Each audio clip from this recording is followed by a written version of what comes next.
আসসালামু আলাইকুম ফ্রেন্ডস, অ্যাডজেট শিক্ষায় আপনাদেরকে স্বাগতম। আপনারা সবাই কেমন আছেন? আশা করি সবাই ভালো আছেন। বরাবরের মতো আপনাদের সাথে আছি আমি সাইফুল ইসলাম। চলে এসেছি নতুন একটি ভিডিও নিয়ে। আজকে আমরা জানবো আপনি লোহাগড়া থেকে সিংগিয়া যেতে কোন কোন ট্রেন রয়েছে, সেই ট্রেনগুলা ছাড়ার নতুন সময়সূচি, বন্ধের দিন এবং গিয়ে পৌঁছতে কতক্ষণ সময় লাগবে বিস্তারিত।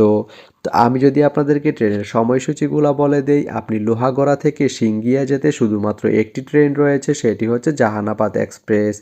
জাহানাবাদ এক্সপ্রেস ট্রেনটি লোহাগড়া থেকে ছাড়বে রাত 9টা 50 মিনিটে এবং এটি সিংগিয়া গিয়ে পৌঁছবে রাত 10টা 34 মিনিটে। সোমবারের দিন এই ট্রেনটি বন্ধ থাকে। তো আপনি লোহাগড়া থেকে সিংগিয়া যেতে এই জাহানাবাদ এক্সপ্রেস ট্রেনটি ব্যবহার করতে পারেন। তো ভিডিওটি কেমন লাগলো অবশ্যই কমেন্ট করে জানাবেন। আর ভিডিওটি যদি ভালো লেগে থাকে বা আপনার কোনো উপকারে এসে থাকে তাহলে ভিডিওতে একটা লাইক করে দিবেন, কারণ আপনার একটা লাইক আমাকে অনেক ইন্সপায়ার করে নতুন নতুন আরও ভিডিও বানাতে। তো ধন্যবাদ সবাইকে ভিডিওটি এতক্ষণ ধৈর্য ধরে দেখার জন্য। ভালো থাকবেন, সুস্থ থাকবেন, অ্যাটিটিউড শিক্ষার সঙ্গেই থাকবেন।